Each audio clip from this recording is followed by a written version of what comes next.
Protocol with Cardiff Capital Region for land at Bryn Menyn and Bryn Celyn. Over to you, please, Jim. Thank you very much, Leader. And for the purposes of the recording this afternoon, I'm Janine Nightingale, the Corporate Director of Communities. So the purpose of the report you have in front of you, Cabinet, will outline the proposed use of an options agreement arrangement with the Cardiff Capital Region City Deal, I'll call them CCR, under the Land Transaction Transfer Protocol. And if agreed this afternoon, this will enable CCR to have an option to purchase surplus local authority land at Bryn Menyn and Bryn Celyn, subject to conditions and Red Book valuations. Now, a little bit of background to this, and you will be well versed in this, Cabinet, so please forgive me if I just take you back a step. But back in September 23, the Cabinet made a very difficult decision to withdraw from the Highbont green hydrogen project with CCR, Welsh Government and Marubeni Europower. This was due to our Council's challenging medium-term financial strategy and our inability to meet the significant financial commitments required to complete due diligence on this project. Now, at that time, it was agreed by Cabinet that the Council would continue dialogue with partners, including Welsh Government, and for them to identify an alternative route forward with Marubeni. Now, since the withdrawal of the Council from the project, CCR, City Deal, is now considering being a key partner and investor in the project and is currently applying the rigours of due diligence and reviewing the business case and investment potential. Now, their interest in this green hydrogen project is born from the likelihood that it will be a key part of the energy mix as we move forward, and that they want to aim to decarbonise the South East Wales industrial economy. And it could also provide both investments and job creation in our local economy. Now, the project will be subject to several variables being in place, such as planning permission and operators' licences and permitting. And these are discussed later on in the report. However, what is key really to this project is the availability of investment from CCR to make the project deliverable and appropriate land on which to develop the project itself. So the availability of land is the subject of this Cabinet report, and the use of, as we've talked about, the Land Transaction Transfer Protocol will enable this option agreement to be put in place so CCR can purchase that land from us, with subject to several conditions being met.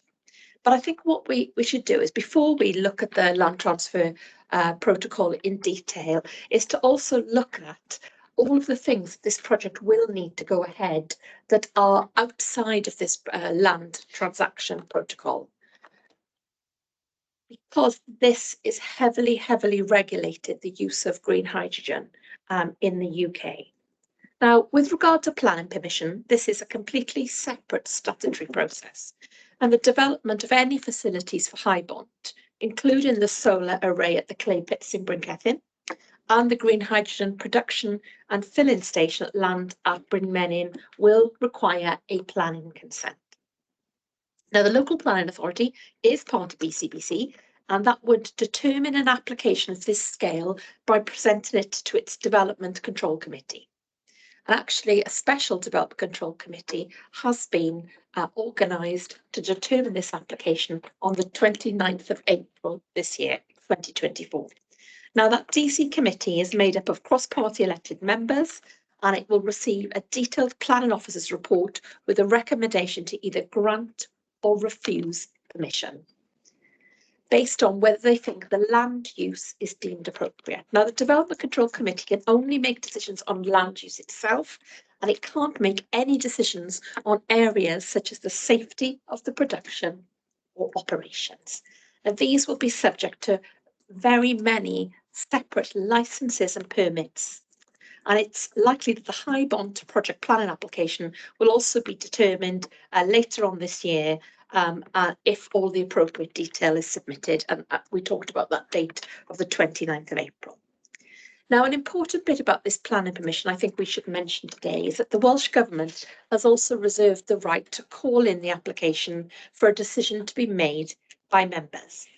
Once the planning officer's report is completed with a recommendation in place, this will be sent to PEDW, and PEDW is the Planning and Environmental Decisions Wales.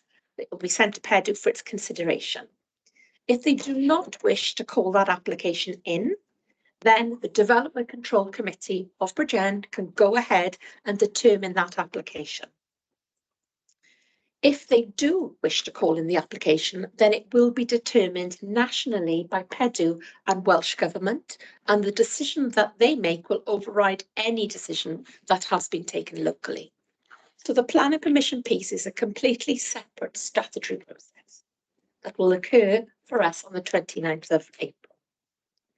But I would like now to take you to section 2.7 of the report and just very briefly talk about licenses and permits. Because what is very clear is that hydrogen production, storage and transportation is very heavily regulated in the UK, and that if this HyBond project goes ahead, it will require a wide range of permits and licenses in place to enable it to safely operate, produce and store green hydrogen. Now, the range of statutory regulators that are involved in granting these permits and licenses include the Health and Safety Executive, Natural Resources Wales, the Coal Authority, Welsh Water and the National Grid. And from paragraph 2.8 onwards, I have included a list of the licenses and permits that would be required to be put in place in order that this plant can be operated. And I will draw a parallel, if I may here, Cabinet, because you will recall that we built our brand new recycling centre in Pyle 2.5 years ago. We built that once we got the planning permission, but we could not open and operate that facility until it had its operator's licence from Natural Resources Wales, and it is actually opening on Thursday of this week. Now, it's the same for the HyBond project. If it gets planning permission, it can be built, but it will not be able to operate until all of these licenses are in place. So there are a number of major licenses, including from the Coal Authority, control of major accidental hazards consent from Health and Safety Exec, environmental permits from Natural Resources Wales, trade effluent consent from Welsh Water, and the list goes on. So there's two important pieces of statutory regulations that have to take place outside of this land process, the planning and then all of the regulations and permits. So let's turn back to the report that's in front of us today and have a look at what that land transfer transaction process is. So if agreed today, this will enable the CCR to have an option to purchase surplus land, local authority land, subject to conditions and an agreed red book valuation. Now, the land transaction transfer process protocol is considered best practice guidance for the disposal and transfer of land and assets between publicly funded bodies in Wales, with land that is identified as surplus. So it's for publicly funded bodies, it's a public sector land to land deal, and on areas that are identified as surplus. So in order that the land is surplus, it will generally be the case if it doesn't meet any of the criteria set out in section 3.1 of the report. We don't use it for our operational functions currently. There's no clear evidenced plan to use the land. It's not held for continuity, business continuity going forward. And the two areas of land are not used for any of those purposes, so they are declared as surplus. So in 3.3 of the report and also Appendix A and Appendix B today, it sets out the two areas of land in question. So the first area of land is 43 acres in size of rough grazing at Bryn Cefn, known locally as the Clay Pits.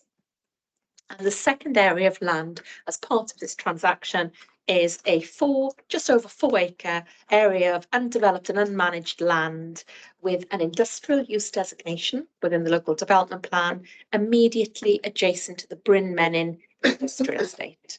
And as I said, both sites are vacant, have no plans for future development or business continuity, and are declared surplus. So for these reasons, the use of the protocol is an acceptable legal mechanism for disposing of the land from one public sector body to another. Now, it's quite important that there are a number of key principles that will need to be followed as part of the protocol, and these are to protect the council's interests moving forward. The first is that both organisations, ourselves and CCR, should commission an independent valuation report to settle the price to be paid for the land and assess it at market value in accordance with what we call a Red Book valuation. Now, in essence, that is a Royal Institute of Chartered Surveyor and standard book, and actually it is a Red Book. So that's where it gets its name from. And what it does is it provides a mechanism by which we can assess the market value of the property. Now, the current estimated value of the 2 parcels of land with the benefit of planning permission is circa £1 million. The value of the land without planning permission is significantly lower, round about circa 250 to 300,000. So the option agreement would need to contain this valuation mechanism, whereby both parties jointly agree that valuation. Now, another principle is that when you transfer the land, it needs to meet an operational requirement and not a speculative purchase. And that is the case for this. It's proposed the option agreement would be conditional upon planning permission for that hydrogen demonstrator project being determined favourably at the 29th of April. And the option would only be exercised should this be the case. And the reason for that is we would get that enhanced land value as a result. So that's an important piece here. Also, the council is going to impose restrictions in the options agreement, and it proposes that this includes that the land can only be used for the intended purposes of that planning consent.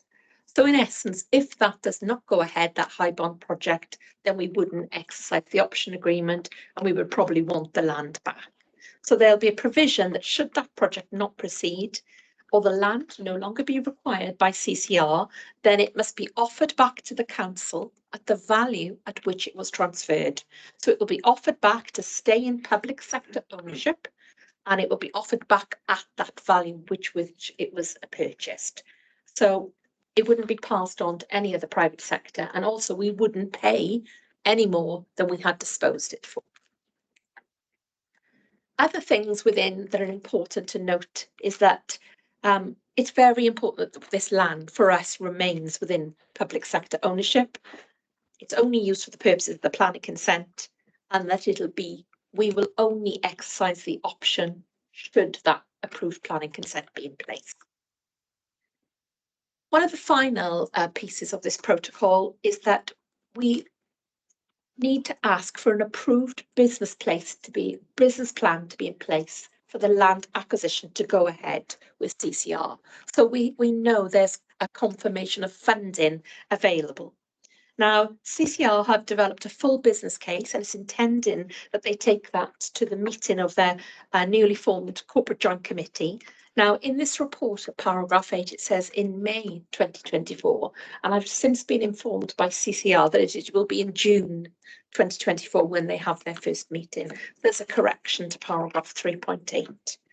So CCR are going to approve the business case and the funding on that date.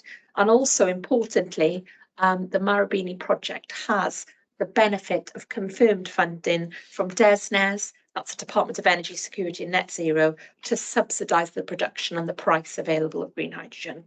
So this removes some of the risks on funding that were outlined in the strategic case.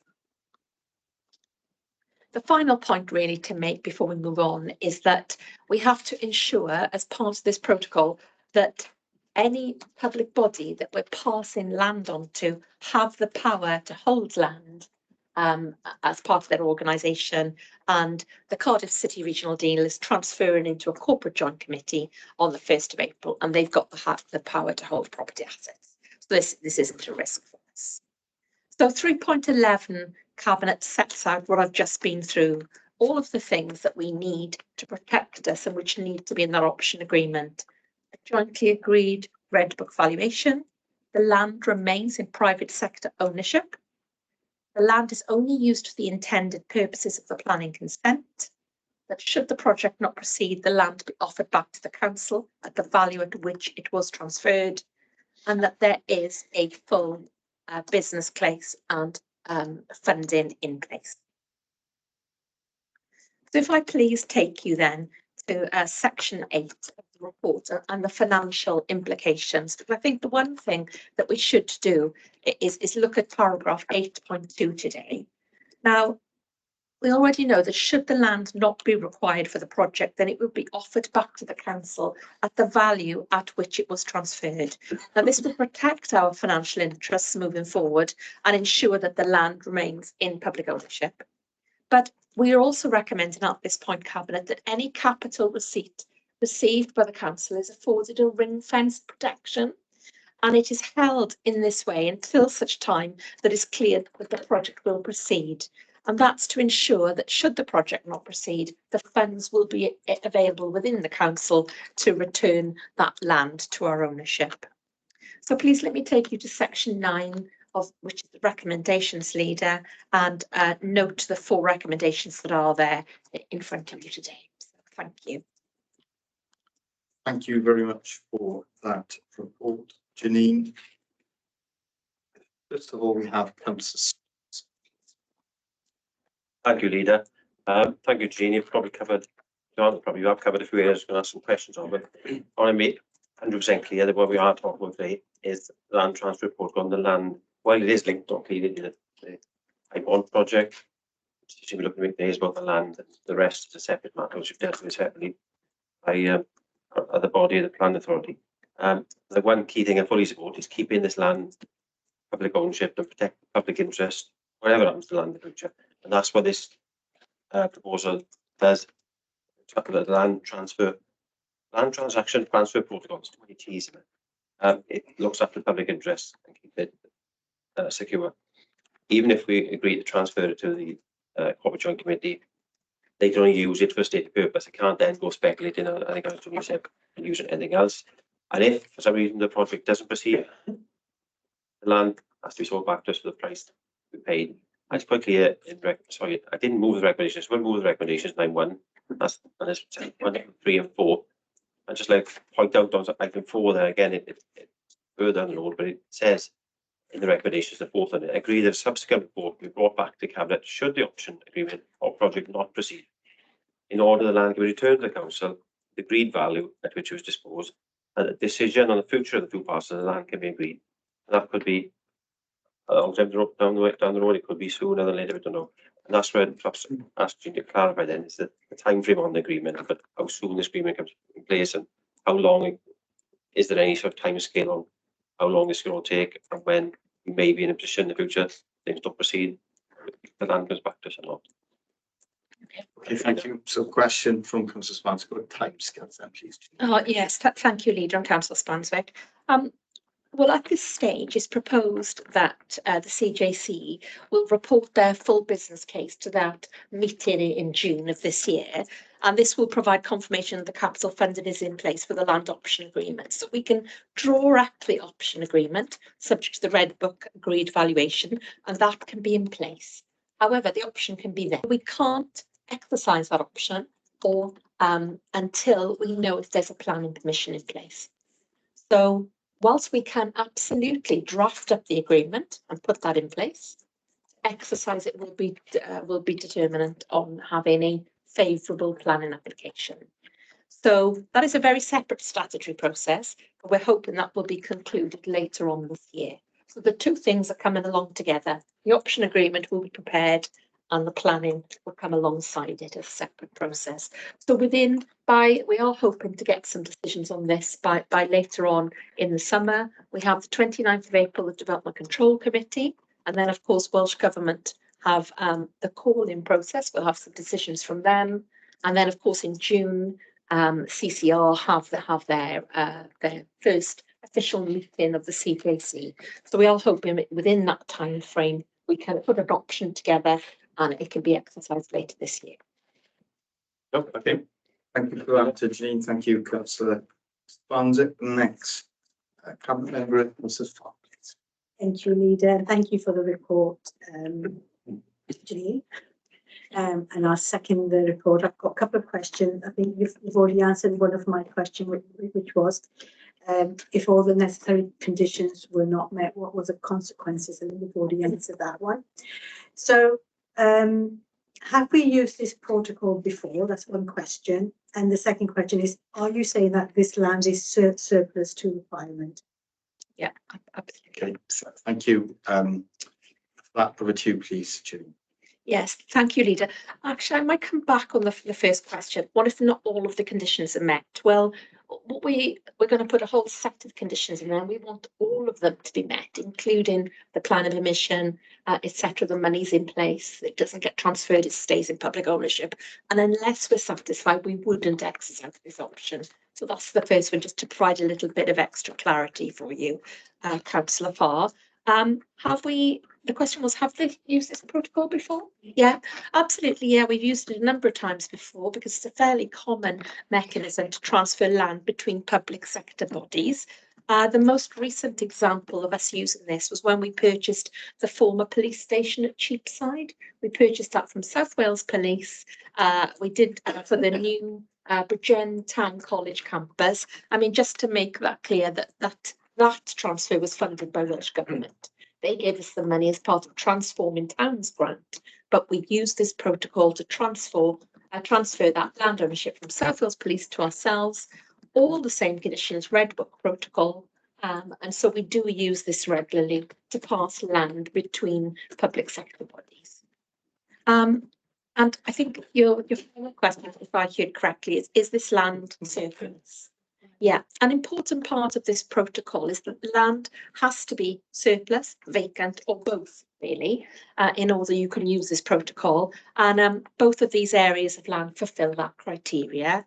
Let me just give you a little bit of background, which might be helpful. Now, the land at the clay pits was acquired by our Highways Department right back in 1977 for reclamation. That's nearly 50 years ago, and it's never been used for that purpose, and we've got no plans for it. So that has been declared surplus by the Highways Department, and it's returned to our corporate landlord. So that's the clay pits. Similarly, the land at Bryn Menyn is an area of land that is adjacent to our industrial estate. And it's been vacant for some time, but it does have an industrial use designation on it. Now, the reason that we have never been able to bring that site forward for use for industry is and units is because it needs multi-million pounds worth of investment, unfortunately, to make that land that's fit for occupation. So, for instance, we would have to do major site and earthworks to level off the plateau, put roads into it, and it also would need servicing, street lighting, water, gas, etc., to make that land ready, and foul waste and drainage. And we just have not had the financial resources to be able to undertake this work. And likely to be able to do so in the future. So for us, that land is, we cannot bring it into beneficial occupation, so it's considered surplus. Now, as part of this project, some of the investment by CCL would be to invest into that land to bring it forward into the future. So hopefully that answers those questions for you. Your questions, Councillor Farr? Yeah, thank you for the detailed answer, Janine. Next, we have asking to come in is Councillor Brooke. Yeah, thank you, Chair, and thank you, Janine, for the report. First of all, I think you're right in saying that. I think it's important that this stays in public hands. I think that's really important that this land, was public land, should remain public land, and this land transfer won't change that. No. In fact, it's given it to another public body in CCR. You already explained what Red Book valuation is, and I think and thank you for that, because I must assume there wasn't 100% on that reading the report. But the one thing, could you explain why we've gone for that value? Why have we gone for Red Book? Is that the standard practice? Is there something else? Is there another option we could have taken? Why have we gone for that Red Book valuation? Yes, you're absolutely right, Councillor Bundle. It is a standard practice for use in this protocol, and the Red Book valuation is currently used between public sector to public sector. It's the Royal Institute of Chartered Surveyors standards, and it's that we use to value the sites. And just to give you a little bit more context, really, what they do is they put together a report. They look at 3 different areas of land around in the current locality in order to base their report on, and they come back with what they think is the correct market value at that time for that plot of land. Now, what we've asked them to do is to give us the value of the land as is, and then to please give us their estimated value of the land if planning permission was granted and put in place. And there's an enhanced value in particular on the clay pit if it had the benefit of planning permission for a solar array. So what we have is 2 Red Book valuations, one at current value and one at enhanced value with planning permission. And what we have asked is that this option agreement will only be exercised should we get the enhanced value and planning be in place. So there's 2 valuations we're jointly agreeing, but it is a standard part of using this protocol. We often call it a district valuer or a DV valuation, and you may have heard that term before, and it is standard. For instance, when we did the protocol for the South Wales Police area of land, we asked the district valuer to give us this valuation. It was agreed between us and the police, and we moved that on. So it's pretty standard practice, put simply. Thank you. Thank you very much. Thank you for that, another comprehensive. It was, I'm afraid, yeah, sorry. Response that answered your question, Councillor. Yeah, no, absolutely. Thank you very much. Thank you. Next we have Councillor Williams, please. Thank you, Leader, and thank you, Janine, for presenting the report. I suppose you have kind of outlined the benefits of using the protocol, but could you just recap on those benefits? Yeah, of course, And in particular, why aren't we going to the open market? yeah. Okay, thank you, Councillor Williams. Janine. I Yeah. just have a question. So you've got another Don't one. mind, Maybe yeah, we'll if you want to be let- take 2 or 2. Take the 2 in case they're connected. Okay, well, the second one is I'm aware that Welsh Government have got an interest in the in this land or in the planning permission. So they've got an option to call it in. I'm just wondering how that will impact our decision on the subject. Okay, yeah, absolutely. Yeah, let me see if I can take your first question then. So what are the benefits of using this protocol? And why not bring the site to the open market, I suppose was the question, wasn't it? But so there's 2 significant benefits really of using this. And the first is that it will ensure that the land stays in public sector ownership. So its future use can be controlled, and the option agreement will be conditioned really for it to be returned to us if it's no longer required. So that's the first, significant benefit. And then the second benefit for us as a council, and incredibly important now with our MTFS, is that we can ensure that we get best consideration or we can achieve the future value on the land, rather than if we took it to the market today, we would get existing market value of the land, which is currently 240,000. However, with this option agreement in place and condition on planning, we are looking at circa £1 million. So 2 very good reasons. Number 1, we will get more money, and that guaranteed. Number 2, it'll stay in public sector ownership, and we can control what that land is used for, and rightly so, really. And so hopefully that's answered, I've helped you with that one. And the second one then is about the call-in.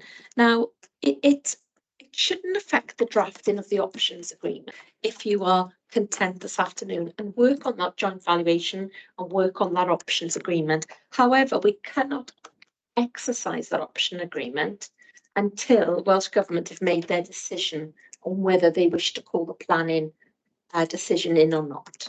Now, what that means is Welsh Government know that this is a decision that there may be some mixed support for locally in the local communities, and I think it's fair to say that.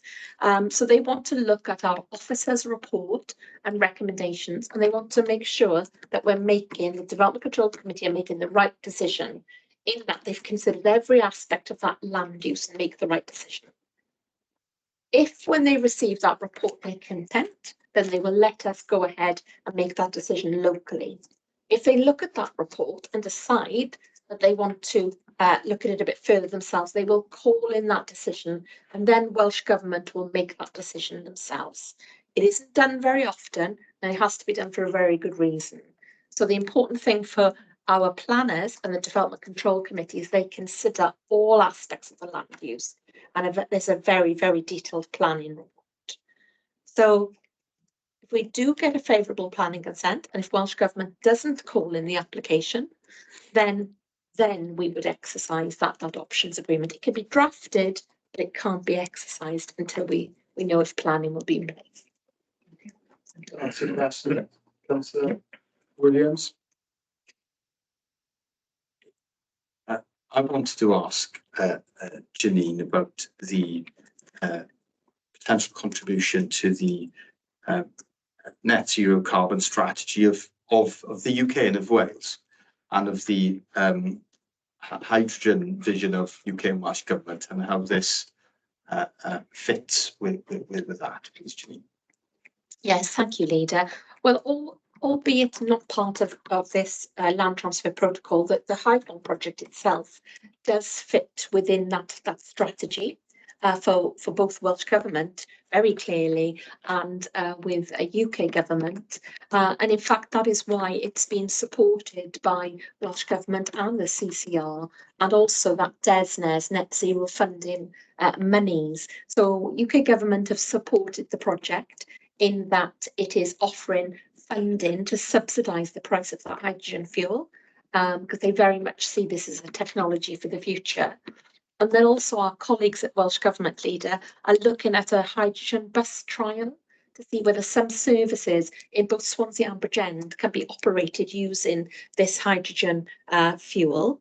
The other thing of interest really is that Marubeni themselves, albeit not part of this cabinet decision today, but they have managed to secure the contract for High Hall, and High Hall is the UK government's hydrogen transport corridor, and they have been successful in winning a tender to supply hydrogen filling stations down the M4 from Swindon through to Swansea. So this is something that the UK government is really, and Welsh Government are really pushing on at this stage. It's still new technology for us in the UK, albeit it's used very widely in Europe and the continent. But for us, the UK government are behind it and looking to expand the use of hydrogen in fuel, and it's something that Welsh Government want to do as well with their bus fleet. I mean, some of the applications we had considered previously was whether we can use this hydrogen fuel in our refuse vehicles. Of course, we're no longer a stakeholder in the project, but that work will continue, and we've got a report coming to April Cabinet about the future waste strategy. So hopefully that shows how it's an integral part of the 2030 journey and net zero journey, I think, this project. But the land for us is just one piece of that.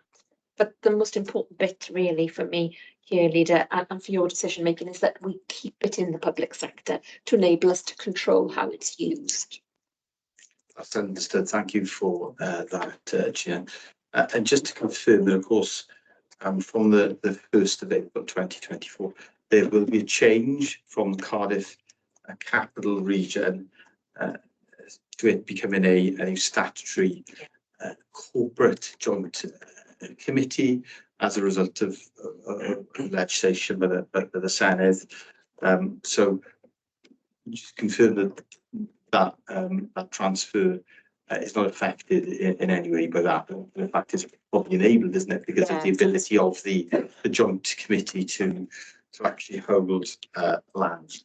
Yes, absolutely, Leader. If anything, it's strengthened because the Corporate Joint Committee will be a layer of government, a statutory layer of government, and they have the power to hold land and to invest. So this will be, it won't affect this option agreement, and in fact, the option agreement will be written for the Corporate Joint Committee moving forward.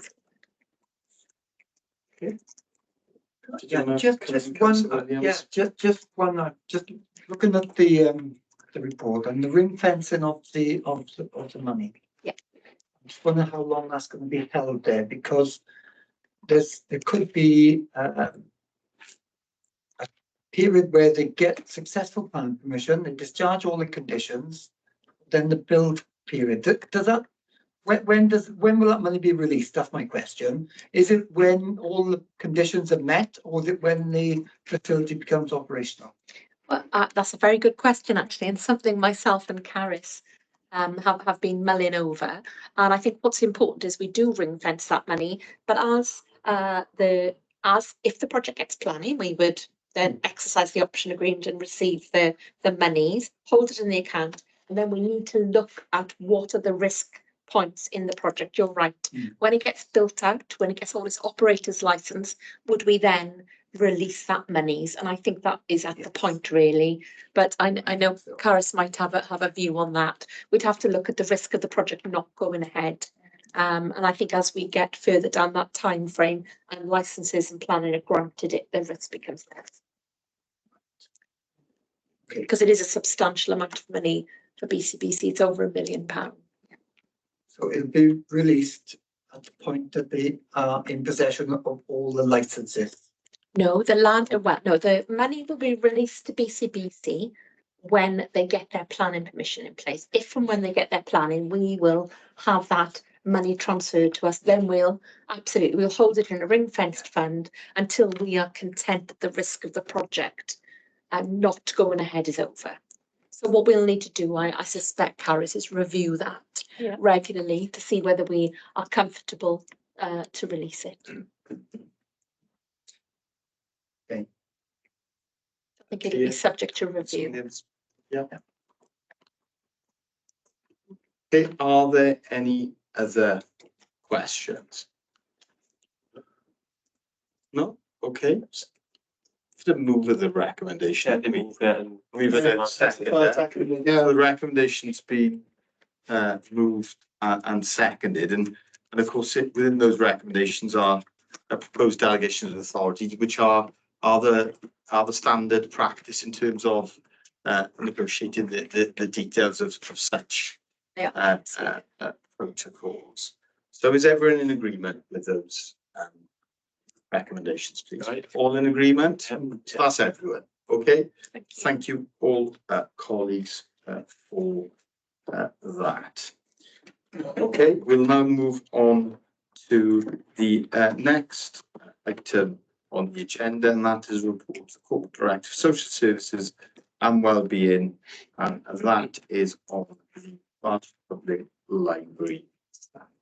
So over to you, please. Thank you very much, Leader. I'm really pleased to present this report on the Welsh Public Library standards to you as Cabinet this afternoon. I think it's a really positive report around performance in terms of library services in Bridgend County Borough over the two periods, 2021-22 and 2022-23. As you are aware, as Cabinet, within Bridgend, our library services are operated on our behalf by Arwen Cultural Trust.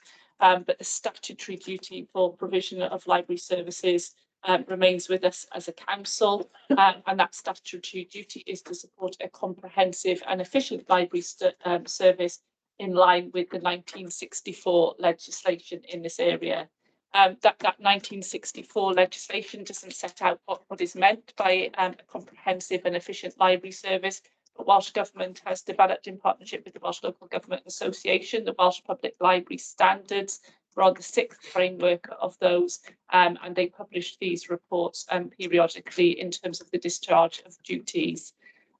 So since 2017, local authorities have commenced recording performance against standards of Welsh Government, which are entitled Connected and Ambitious Libraries.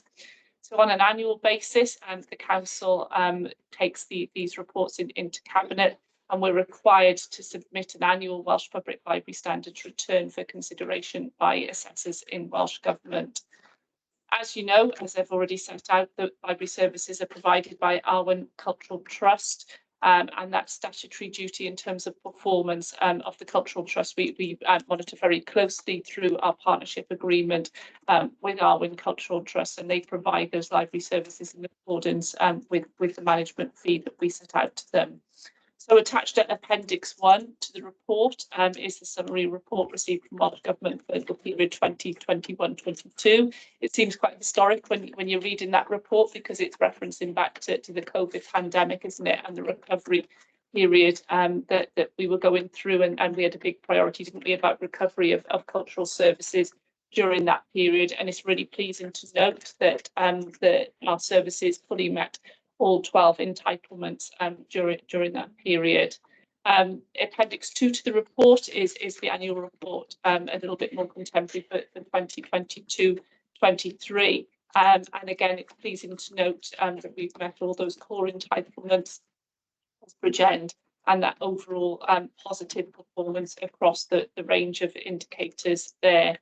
And as the report says, Bridgend continues to display a strong emphasis on library programmes alongside staff development and continued partnership working with the community to ensure that the service remains resilient and continues to meet the needs of the community. And there's particularly nice comments in there in terms of access to books for children, and in terms of the Welsh language standards as well, and the use of Welsh language resources within the library services. So if I bring you down throughout the report, you can see that in terms of the financial implications, we do highlight within the financial implications that the efficiencies that have already been made through the partnership with the Arwen Cultural Trust, but also I think some of the future challenges in terms of the current medium-term financial strategy, and there will be further reports to Cabinet on that matter in due course. But in terms of scrutinising and consideration of the reports on the previous 2 years, I'll take you to 9.1 in terms of the recommendation. And you're asked as Cabinet to consider and note the content of the report and appendices 1 and 2, recognising the positive work that Bridgend Library Services have delivered in regard to the Welsh Library Standards. And myself and Group Manager Andrew Thomas are here to take any questions you might have on the report. Thank you, Leader. Very warm welcome to our Group Manager for Prevention and Wellbeing. And I think Councillor Farr. Thank you, Leader.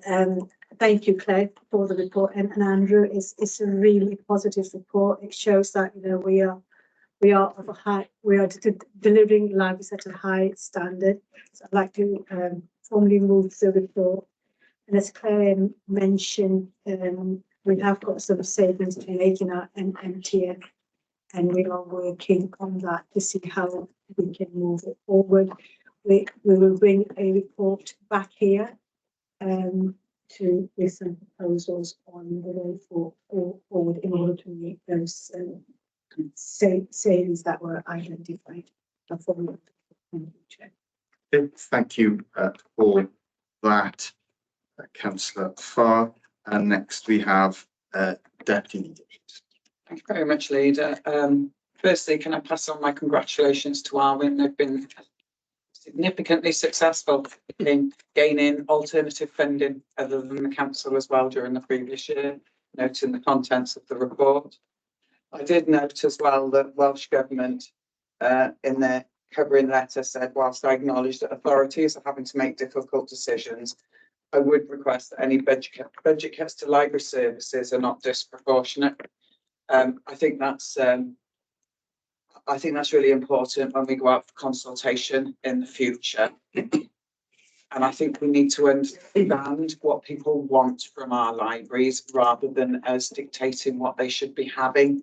So it's about that public conversation and how can we utilise the space to the benefit and maximise the use. We do need to sweat our assets, and if there are other services and facilities that could be run out of those provisions, that would be really useful. Thanks very much, Leader.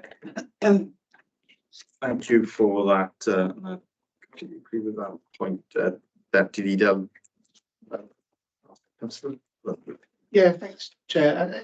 I completely agree with the Deputy Leader that I think all public buildings are the future of all public buildings. We need to sort of diversify what we can do with our buildings, and I think that should be going forward. The future of libraries in Bridgend, I thought it's currently quite obviously there are MTFS ramifications, and we just passed our budget with some savings found in there. So we need to make sure that our public buildings are being used to their full capacity. Otherwise, they'll just go over the wayside, and no one wants that. So I think the future of libraries and all public buildings, including this one, I think is part of a wider strategy really, of how we use our assets. And an excellent and timely example of that is how we are bringing together library services in Maesteg, in the town of Maesteg, into one building. Currently, that library provision is was over 2 buildings. In addition to the town hall itself, we have a very small, inadequate building. By moving the provision from the current location, North Lane, we'll be providing a much bigger library, but within a space. It'll be a modern new space. And we've seen how that has been very successful in Bridgend Library, and it's been very successful that we've co-located both the library for the Garw in Ponty Cymru, Garw Valley Life Centre, and for the Ogmore Valley Life Centre in Ogmore Vale. And that way it's more efficient use of those buildings, but it also encourages greater footfall, doesn't it, into those libraries as well.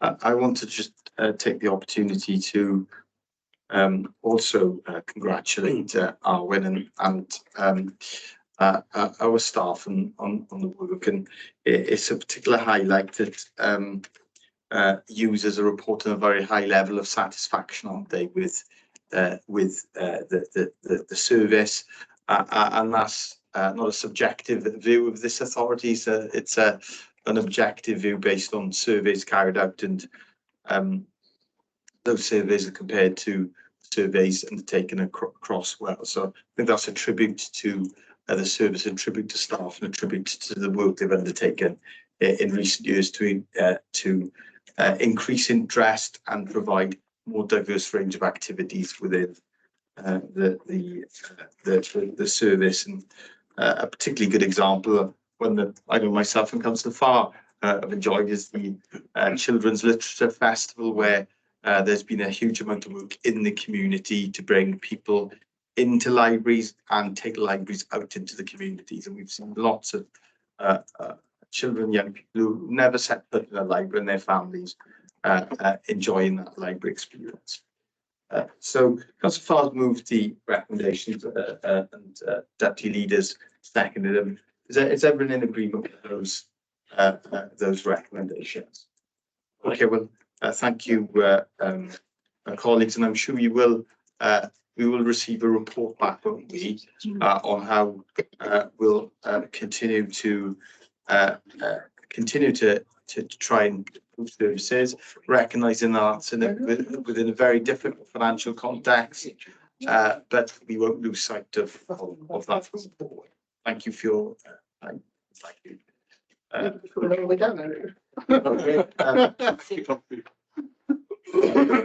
That's huge. Yeah. Your contribution, not in today's meeting, your contribution to the report, I should say. So next we have the first report, the Corporate Director for Education and Family Support, and that is the proposed procedure for the appointment and removal of local authority governors. Thank you, Leader. For the purpose of recording, I'm Lindsay Harvey. I'm the Corporate Director of Education and Family Support. The purpose of this report is to seek approval for Cabinet for the procedure for the appointment and removal of local authority governors, as at Appendix A of this report, and to authorise an amendment to the scheme of delegation of functions. The background to this report is set out in paragraph 2. Cabinet members will be aware that the local authority governors are appointed by the local authority, and the current procedure for the appointment and removal of local authority governors was approved by Cabinet while the current procedure requires Cabinet to approve the appointment of local authority governors based on the recommendation of officers. The proposed replacement procedure no longer requires such approval by Cabinet. This is because such appointments are operational, and therefore the new procedures will allow for appointments to be made on the basis of evidence levels of relevant knowledge, skills and experience. The current procedure prioritises elected members where there is competition for a vacant local authority governor position, or where there is no competition for such vacancy. Applicants are generally appointed without scrutiny of competence, skills or knowledge. The proposed replacement procedure changes this approach to ensure that local authority governors are able to evidence the relevant knowledge, skills and experience required of the position to the benefit of the school. The proposed role description and person specification is appended to the procedure. In the proposed procedure, an officer panel would recommend the appointment of local authority governors to the Corporate Director, Education and Family Support. The proposed procedure makes it clear that the power to remove a local authority governor will only be used reasonably and lawfully. While the officer panel may recommend the removal of a local authority governor, the final decision will be made by the Corporate Director, Education and Family Support in consultation with the Cabinet Member of Education. It's proposed that the new function detailed in paragraph 3.6 is delegated to the Corporate Director, Education and Family Support at scheme B2 of the scheme of delegation of functions. On a quarterly basis, the Corporate Director of Education and Family Support will present a report for information to Cabinet, detailing the names of those individuals appointed to local authority governor vacancies in the relevant schools.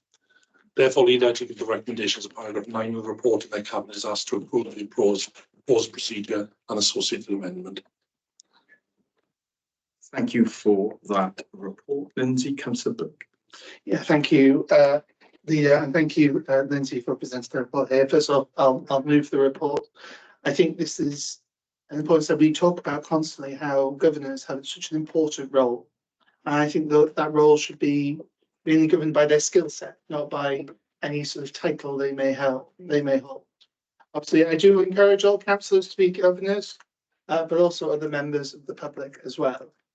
So I think this is important, and also this will also clear up the backlog of those appointments as well. We know that it'll speed this up because we know that sometimes we have to wait for the report to come in. Lindsay and the team to write the report need to sign off the report to come in, the Cabinet to sign off, and then there's the delay and then going back to those moments. So this will then speed up that process, so we can make sure that these appointments are filled and people are not left in such a sort of, I'm going to say purgatory, this is the wrong word, so limbo, while they await their appointment to this, to their governing body they wish to serve on. But for me, I think it's an important step in the process of governing bodies. So, thank you. Thank you, Councillor Bundle. Deputy Leader next, please. Very much, Leader. I'm more than happy to second the report, and I'm really pleased to see more equity in our appointment system. I do have one request, however, and that is, can we anonymise all the applications for governors? Because I think that would be appropriate. We would do it as a job application, whether it's a volunteer post or not. I think all of them should be anonymised before any decisions are made, and then you are truly doing it on skills and expertise rather than gender, their name, or where they come from. Thanks very much. Thank you for that. Lindsay, please. Thanks, Leader. Thanks, Deputy Leader. I think it's an excellent suggestion. More than happy to adopt. Okay, thank you for that, Lindsay. Next we have, is that a legacy and Councillor Bundle? It is. I've been taking down itself lately, so I was just hoping it didn't. Okay, no problem. Councillor Parr, please. Lindsay, just from me, thank you for the report, and I agree it is good to have a process in place. Is what happens if somebody challenges your decision or the panel's decision? What happens then? Is there a process they have to go through? Thank you. Lindsay, please. Thanks, Leader. Thanks, Councillor Farr. As stated in the report, there is no appeals process with the decision, and there's no appeals process currently with the current process. However, with all applicants, obviously, I'd be more than happy to arrange feedback to any unsuccessful applicant. Okay. It's good to know. Thank you for that. And of course, most applicants will be successful, won't they? Because we have 59 schools, and all of them have governing bodies, and there'll be at least 3 or 4 local authority governors on those governing bodies, and of course there's other routes for people to become governors as well, whether that be as a parent governor or a staff representative, for example, or a minor authority representative is another route as well for those governors. And certainly an advantage of this new process will be that we're speeding up the process, because we have found in the past that members, particularly members that existing governors who have want to renew their membership, sometimes there's a gap, isn't there? We don't want to lose those governors. We want to maintain their expertise and their experience. Okay, so the recommendation's been moved and seconded. Is everyone in agreement with that amendment made, a helpful amendment made by the vote amendment by the deputy leader of the non-advised application. Yes, thank you, colleagues. In which case, we will move on to the second book director for Education's report. And that is on the appointment of local authority governors. Of course, this will be our last one under the old regime. So if you please, Lindsay. Is listed in paragraph 3.1. Background of this report is set out in paragraph 2. The note leader for the two current local authority governor vacancies of the two schools in the table below in the report. The applicants met the approved criteria for appointment as local authority governors, and there's no competition for the vacancies. Therefore, Leader, I take you to the recommendations set out at the end of the report. Thank you. Yes, thank you for that, Lindsay. Councillor Duncan, please. Yeah, thank you, Leader. Obviously, move the recommendation there from the report. Just also thank the two people we've appointed today. As I said, but it's a tough job being a governor, but it's a rewarding one. So thank you to them. There are still plenty of vacancies, either local members or members listening in, members of the public listening in today or watching back later on.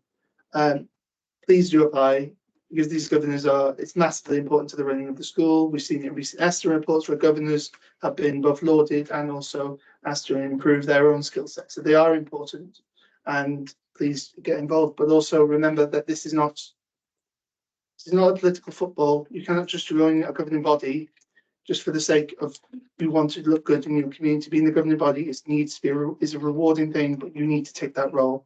And I want to make sure that we have people who are appointed who are doing the right thing. So I'll move on now. Okay, thank you for that, Councillor Duncan. Deputy Leader, please. Thank you very much, Leader. I wouldn't disagree with the comments Councillor Primble has just made. I'm very fortunate to be Chair of Governors, where they're very active and engaged, and I think that makes a tremendous difference. I think if you've got a governor that isn't willing to engage, doesn't learn and makes no contribution, I really see no value in having them on that committee. And it is a hard job. You know, there are challenging conversations. We're in difficult times in schools. So I think it's really important that you have that wide range of skill set. But I think one of the things that I want to impress is the absolute joy that I get being a governor. And to know when I walk into a school, or I say my school, it is my school now, my primary school, I've gone back to school, and to know that the children know who I am, to come up and speak to me and feel that confident and able to do so makes an enormous difference to when we're having strategy meetings and we're making decisions about the future of our school. And I'm more than happy to second the report, Leader. Thanks very much. Okay, thank you for that, Deputy. Just confirm a second. Is everyone in agreement? And I'm sure in agreement with that importance of anyone taking on the role, including, of course, elected members, that role is a very serious role, and it does require people to attend whenever they can. Obviously, there's times when you're not enough to governing body meetings, but also contribute as well. We'll now move on to the third report, the Court Director for Education and Family Support, and that is on the proposed schools admission 2025 to 2026. Thank you, Leader. The purpose of this report is to seek Cabinet approval for the School Admissions Policy 2025-2026. It's available at Appendix A of the report. Leader, the background of this report is set out in paragraph 2. Cabinet members will be aware that the local authorities are required to publish annually an admissions policy. The policy and admissions include details of the published admission number, referred to as PAN for each school in the report, for Bridgend, for which the local authority is the admission authority. The PAN for a school is the number of pupils that can be admitted to any year group for pupils of statutory school age. The Bridgend Admissions Forum agreed the draft school admissions policy for 2025-2026 as per the requirements of the Court in October 2023. The aforementioned consultation on the 2025-2026 policy took place with all parties between the 8th of January 2024 and the 2nd of February 2024. Two responses to the consultation were received. The first response was a request regarding a minor point of clarity in relation to section 3.1 of the school admissions policy. An amendment was made to the title to remove the reference to voluntary schools, for which the local authority is not the admission authority. The second response is from a Bridgend school and was a request to consider the inclusion of cross-border admission arrangements within the policy for pupils within the area of Neath Talbot, given the transfer of pupils from that local authority to some Bridgend schools. However, where cross-border arrangements are currently referenced in respect of other local authorities in the policy, for example, for Bridgend pupils attending schools in the area of Rhondda, and Taff, those arrangements pertain to school transport only. As a cross-border arrangement does not currently exist for pupils from Bridgend attending schools in the area of Neath Talbot or vice versa, and as a fundamental principle to the school admission code is to allow parental choice, no amendment to the policy was considered to be required. There are no proposed changes to the plan of any maintained school for which the local authority is the admission authority. Therefore, I take the recommendation of paragraph 9 approves the school's admission policy 2025-2026. Okay, thank you for that. Lindsay, Councillor Burke, please. Yeah, thank you, Dean. Thank you, Liz, for the report. It's one of these reports that we have every year now to make sure that our emission policy is up to date, and this is just the latest iteration of that. So as the director went through there, we only had 2 comments come back, and we've changed, and obviously one, as Lindsay has outlined, we can't really address at this present moment in time. So on that, I'll move it. I'll move the report, and we'll. Thanks very much, Councillor Burnwell. Deputy Leader, please. Thanks very much, Leader. I'm more than happy to second the report. I do have a question for you, however, Lindsay, and I think it's worthwhile having a public explanation as to why this school admissions policy does not take effect from this September, because it's the following September it would take effect from. And I actually thought it was a typo when I read it for a minute, but then understood why. But not many people out there would understand why, please. Thanks very much, Leader. Yep, thank you, Deputy Leader. Lindsay. Thanks, Leader. Thanks, Deputy Leader. It's a really important point because it's a common misconception. It's a Welsh Government legislative requirement that we publish this a year at least in advance of when it comes into force. So it won't be from the academic year that's to follow in September. It's the one for a year September, and that's a requirement in the law. Okay, thank you for clarifying that for any member of the public who is members as well. And of course, this policy will be reviewed again next year. For future years. Okay, reports been moved, recommendations being moved and seconded. Is everyone in agreement with the recommendations? All right. Thank you. In which case we will move on to the final report on today's agenda from the Director for Education and Family Support, and that is on proposals for home school and college transport policy. Over to you again, please, Lindsay. Thank you, Leader. The purpose of this report is to seek Cabinet approval to begin a public consultation on proposed changes to the local authority's home to school college transport policy. Background of this report is set out in paragraph 2.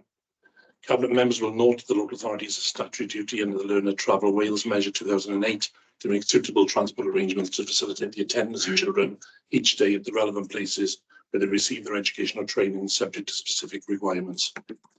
This is primarily achieved via the contracting of homeschool transport services from the private sector. In September 2015, Cabinet determined changes to the local authority's home to school college transport policy to meet the interim financial strategy efficiency savings identified from 2016-2017 to 2019-2020. Further to this, Cabinet members will be aware that the final medium-term financial strategy 2024-2025 to 2027-2028 was presented to Council on the 20th of February 2024, includes a saving of £792,000 2025 to 2026 in respect of the current home to school college transport policy. Although there have been significant savings following the policy change approved by Cabinet in September 2015, changes in demographics and demand, especially post-pandemic, have meant that additional budget growth has been necessary to support the learner transport budget. It is therefore proposed, Leader, that enable to follow a 12-week consultation and further amendments to the local authority's home to school college transport policy be considered to commence in March 2024. Such a consultation will take into account the Learner Travel Wales measure and give local authorities the power to make any arrangements they see fit to facilitate the travel of learners to and from a place where they receive educational training. Paragraph 3 of the report sets out how the local authority will make the consultation accessible to all stakeholders and how in particular the consultation will seek to engage children and young people. Paragraph 3 also sets out the local authority's requirements in respect of supporting priority areas such as the Welsh Education Strategic Plan. The following policy amendments to the local authority's current home to school college transport policy are proposed. The withdrawal of legacy transport for all learners benefiting from an identified and available walking route to school to align with the statutory distance of 2 miles for primary school age pupils and 3 miles for secondary school age pupils. The removal of legacy sibling protection for all pupils. The removal of all transport for nursery pupils, excluding pupils attending the nearest suitable Welsh medium or faith school. The removal of all post-16 transport, excluding pupils attending the following schools: Ysgol Gyfun Cymraeg Llangynnaid, Archbishop McGrath Catholic High School, and the Bishop of Church of Wales High School. The offer to parents carers of pupils with additional learning needs, the option of a personal transport budget providing a mileage allowance of 45 pence per mile. Further information in respect to these proposals is set out at table 1 in paragraph 3 and at table 2 in paragraph 8 of this report. Therefore, Leader, I take you to paragraph 9, where Cabinet is asked to approve a 12-week consultation on the aforementioned proposals. Thank you. Thank you for that report, Lindsay. Councillor Blank, please. Yeah, thank you, Leader. Thank you again, Lindsay, for the report. I think first thing I want to say is this is to go out to consultation. This is not the final decision. There's a 12-week consultation. We've discussed with scrutiny about setting up a date for us to go into scrutiny this summer, so backbench members can have their say on this as well. This is not the final decision. This is a consultation. Now, the reason we've come to this consultation today is because we have waited and waited and waited for Welsh Government to put their white paper out on home to school transport. They have not. I know they've talked about it with the new bus bill, but that's not till 2027, 2028. And, you know, there'll be an election before then for both of us. So it's important to state that this is just a consultation. We are working through. We want to hear people's views. We want to listen. So this is how we're going to start it. It is just the start of the process. This is not the end of the road. So I would just encourage everyone to take part in the consultation and members to feed in through the scrutiny process when that comes to scrutiny in June, July. Can't remember the date. Thank you, Lisa. Thank you for that, Councillor Brilliant. Points well made about this. If I didn't do it already, move the report. Move the recommendations. Thank you for that. Councillor Gill next, please. Thank you, Leader. Sorry, I'm flustered there. I was still trying to write the question I was asking. Just a couple from me, Lindsay. Thank you for the report. I think we all accept that there probably does need to be changes. We've all seen the cost of transport to school. We all understand that. But if we do make changes, can I ask if we've made any assessment on the impact, for example, on on-road parking for post-16? I know when I was in sixth form, I was lucky enough to have a car and I often drove to school, but at that time it was possible to park within the school grounds. I don't think that's likely to be the case anymore, certainly not in Gen College or Pencode and in various other parts. So have we considered what impact that will have, and then what we can do to encourage the use of public transport and active travel rather than the use of more cars, which will inevitably have an impact on residents as well as on the environment. And then just a second one for me, and I do take Councillor Blundell's point that this is an assessment, a consultation rather, and no firm decision has been made. But I'd also be interested to know how we're going to assess what impact removing, particularly post-16 education transport, will have on pupils from lower from backgrounds with lower incomes and from lower socioeconomic backgrounds to access that post-16, because we all accept that post-16 education can have a transformational effect on people within our borough. And you know, that would be my concern, particularly as someone from the Ovmore Valley, that we make sure that we continue to assess that impact, particularly if we are saying that people who attend faith schools or Welsh medium schools will be given this provision, but that actually has no bearing on the background of the individual, where it is entirely possible that people attending faith schools and Welsh language schools may come from a higher economic background. Thank you, Leader. Thank you for those questions. Lindsay, response. Thanks, Leader. Thanks, that was good. I'll cover question 1 and 3 because they're similar. So in undertaking any significant policy change, it's a statutory duty to undertake a full equality impact assessment. But that takes many different forms, of course. It takes the form of how learners will be impacted, how families will be impacted, and the point that Councillor Good quite rightly raises with regard to the impact of traffic. So as part of the equality impact assessment or the impact assessment, we would seek to undertake a traffic impact assessment. And that would then look at parking, it'd look at congestion, it'd look at additional use of cars. So all of those things would be part of that assessment. The second question is a really important one because obviously we want to incentivise wherever possible the use of public transport. And one of the things that we're looking at, working with other local authorities actually, to see how they've used travel cards for different learners, or 16 in the main, and see how we can free that up. Because not just for education, of course, it provides a whole host of possible employment or social benefits as well.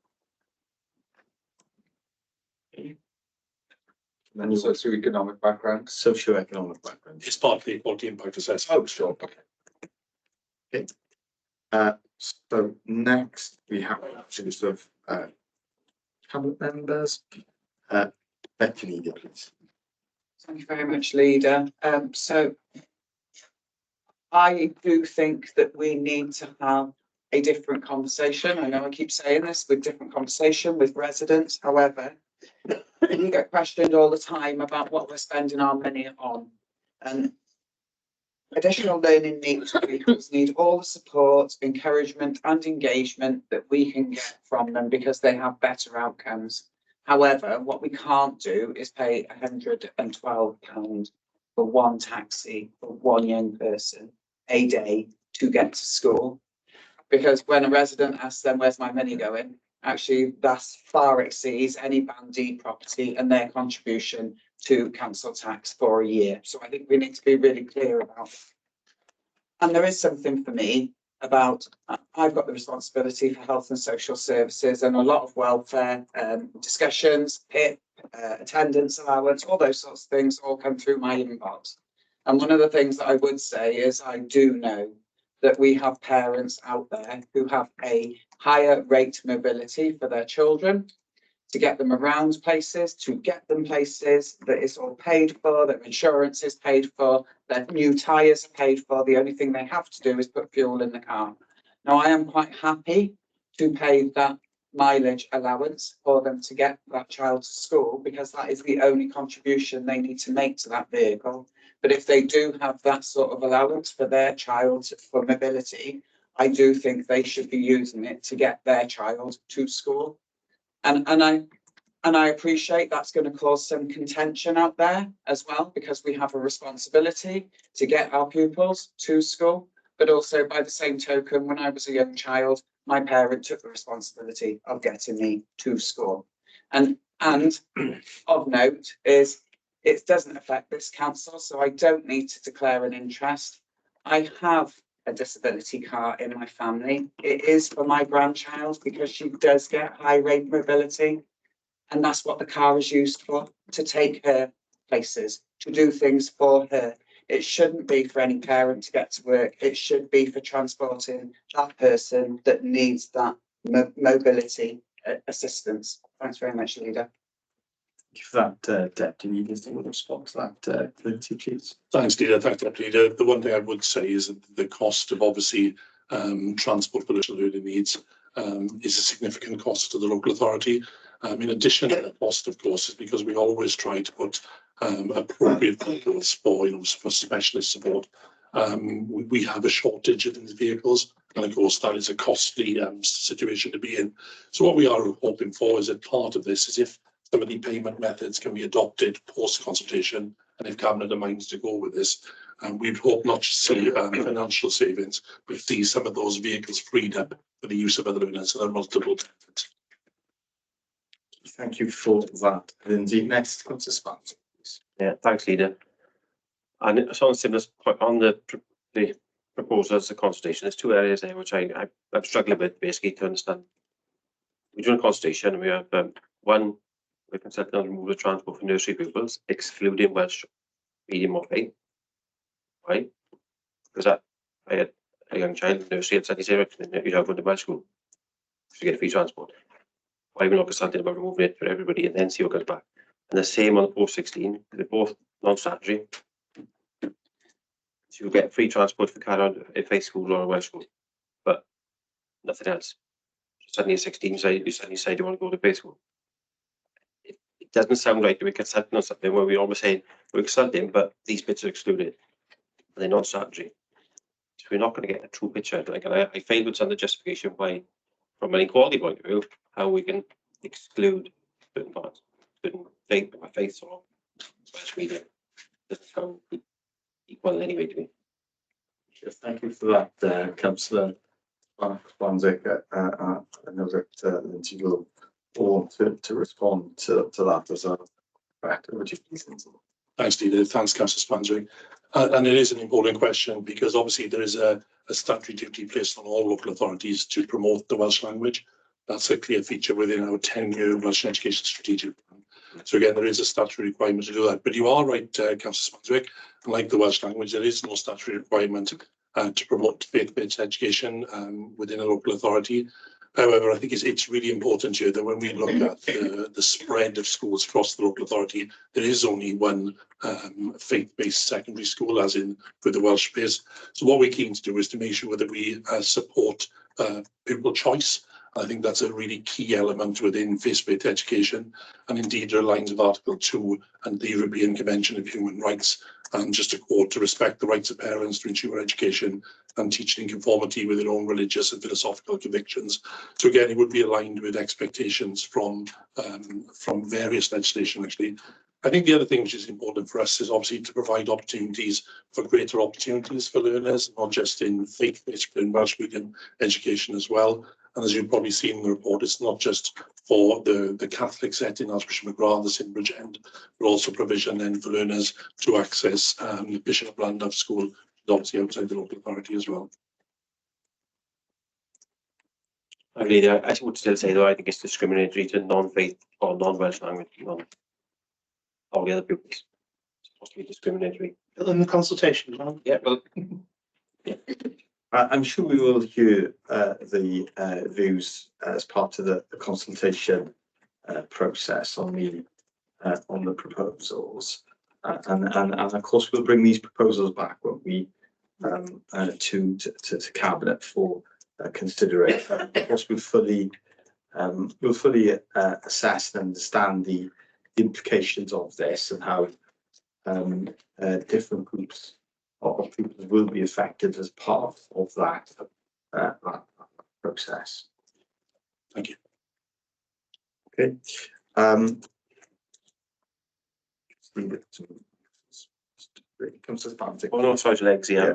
Right, okay, thank you. Okay. And I think at this stage that we just need to be clear that this is at this stage a proposal to consult. Yeah. And I will repeat it. You said it 2 times, but I will make it a 3rd time because I think it was important. 2 times. Councillor Bengal made the point very well that these are proposals. Consult. We will assess and then make a decision on the basis of that consultation. Do you want to come Just briefly, because I think, we've had a report earlier this afternoon on engagement consultation. I think there was a suggestion that the consultation questions are circulated before they go out. I think that would be useful in this case because this is probably the first consultation that's going to comply with the new protocol. And I'm just looking at this again now, and I'm trying to understand what the basic option is then, if that makes sense. There was statutory obligation very clearly. I mean, I know Councillor Swanswick makes that point about the faith and the Welsh. I'm not absolutely clear what the Commissioner would would do then, if, you know, what is our baseline? And then obviously with the, if resources allow, we can go beyond baseline, can we? You do mention section 6 allows us to offer discretionary elements. I just want to understand what the baseline is and what is the discretionary element. Okay, Lindsay, please. Thanks, Leader. Thanks, Councillor Williams. So I suppose the big one really is statutory distances from schools. So what we'd be looking to do is aligning our policy with the Welsh Government policy. Most local authorities across Wales have that, so it's the 2 and 3 mile, and that would be very clear then for that area. The other thing is, you'll recall back in September 2015, when that's sibling protection. So what I mean by that is, if there was an older sibling, younger sibling in one of the phases, they would maintain that homeschool transport for the whole time they're in that phase. Obviously, that would go within this policy. We'd also look then at the completely non-statutory and statutory areas. So the key areas for education generally is preschool and post-16, notwithstanding the areas of Welsh medium and faith for the 2 reasons I've outlined in that report. So again, that would be something we'd consider within the consultation. But ultimately, the statutory requirements around transport only relate to statutory education. So before and after we part of the consultation, and we'll see, obviously, as the leader said, what comes back through that consultation. On the point, well, I think the Councillor has raised an important point about the questions. Well, of course, we're more than happy to do that. One of the things we did last year is we tested the questions in respect to the Education and Family Support Strategic Plan with the Youth Council, and they were excellent because they came back and gave us advice on how young people would like to see that presented. So we'd more than happy to engage them as well in that. Okay, thank you for that. Okay, well, I can't see that there are other questions. So the recommendations have been moved and seconded. Is everyone in agreement with the recommendations to confirm? Thank you. Thank you, colleagues. Thank you for that, Lindsay. For the busy day for you as well. We will now receive the first report of the Chief Officer of Finance. No, we won't. We've added the Chief Officer of Finance. Your title is so long, I can't include all the words that I have. Legal, regulatory, HR, corporate policy, and I've added finance to this. Over to you. Thank you, Leader. The purpose of this report is to inform the Cabinet of the information reports that have been published since your last meeting. The details of the report can be found in paragraph 3.1. The report is entitled "The Care Inspectorate Wales Inspection of Gent County Borough Council's Regulated Services in Others." Just as Cabinet. Thank you, Leader. Okay, thank you for that. Deputy. Thank you very much, Leader. It's already been through scrutiny. I'm more than happy to formally note in this forum.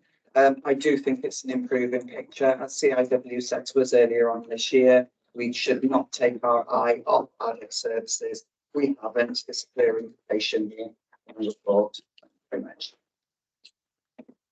And again, I think we should take the opportunity and please convey that, Claire, to all the staff that work in these services. Yeah.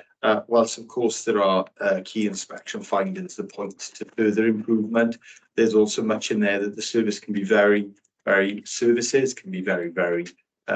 of, and that's keeping us vulnerable people safe and delivering very high quality care to them day in, day out. So please do convey that to all of the staff involved in delivering those services right across the county. We'll move on. Second. Yes, we still need to second a note. We've got a seconder from. Second, Julie. Thank you for that. We'll now move on to the forward work programme, and I will also for legal and regulatory services HR policy to present this report. Thank you, Leader. This is the second administrative report today, and it's to seek Cabinet approval for items to be included in your forward work programme for the period 1st of March 2024 to the 30th of June 2024, and to note the Council and all those scrutiny committees for the same period. Those items are set out if your appendices 1, 2 and 3. I'd ask you to go through and vote. Include it.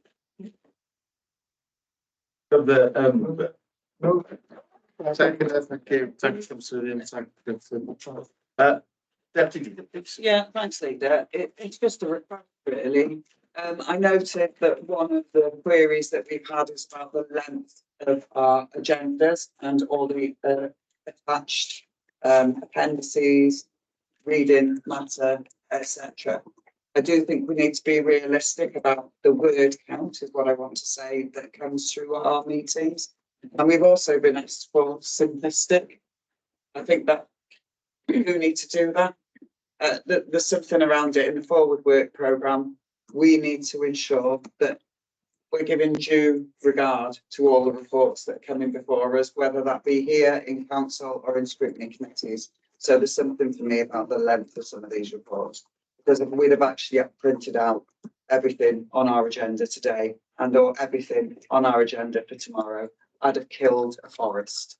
So, you know, that there is, well, it's a reasonable adjustment, actually, John. For me, I cannot read it on that screen. And actually, you're talking about over 2,000 pages in some of these agendas. I'm really sorry. I would not be able to do that. I haven't got 2,000 pages in some of the books I read. Thanks very much, Leader. Okay, thank you for that, Deputy. It can be a real challenge, can't it, to get it that balance right, particularly when it's very rare for us to have less than a dozen reports, actually, isn't it, on the agenda for cabinet. I know that officers strive to make them as concise as possible, but quite often there's a requirement to add quite comprehensive appendices, and that can make the reports particularly long. But I know that officers do their best to keep them as brief but as comprehensive as they need. I take the chief officer's for legal and regulatory services advice on that. Can I just make a further comment? It's actually part of our engagement. We actually had a paper on here and people asked us to have more simplistic and understand what we're putting out there. We can't, you know, one of the things we did today was about understanding a particular word. So if we can't read it, then we live it and we breathe it, then there's something out there that we need to change. Thanks very much. I'm agree with Leader, but the simplistic version up to the LDP. Yes, I think we've drifted a little away from the agenda here. What I would say, there's two different things. There's how much we have to read and consume, and we also think about the officers actually write that is an extraordinary amount of work, isn't it? So it is very difficult to strike that balance, because under law we have to have certain information made available to us, and quite often that information is extensive, and it has to be made available so that we have made that decision with all the information available to us. Then, of course, there is the vast majority of residents of the county borough that, if they wanted to understand more about what the council is doing, I certainly think there is a place for those easy read versions of reports, and sometimes just simply communicating the outcome of those reports to residents can be adequate, actually, and sufficient in terms of communicating what we do as a local authority. I'll bring our legal expert in now to speak to this, because I can see some twitching over in the corner. I'll bring Kelly in, please. Thank you, Leader. I think you've covered most of it. As you said, when you were making a legal decision, you do need to have all the information and the background information to make sure whether you were fully apprised of the situation before you can make that final determination. Obviously, where we think there's an interest from the public, we can put out further comms around that issue. I think on some key decisions you've taken, we've developed questions and answers for the public. to draw their attention to the key issues they need to be aware of. We have now included the executive summaries in our reports, and what I would say is that if any members or members of the public need more information, they can obviously contact us and we can explain anything in more detail to them. And I think we looked to use more of those executive summaries. I think was a recent development. I think we would have requested that definitely. Just as a welcome addition. Sometimes even the executive summaries can be. It took 5 years. But we'll also look to use more of the Q&A and easy versions. Okay, so we won't discuss that anymore. We've got the 4 local programs. Everyone in agreement? There are no urgent items. Thank you all for your attendance. Look forward to seeing you all tomorrow for a meeting that I suspect may even be longer than this. Council, as we have very hefty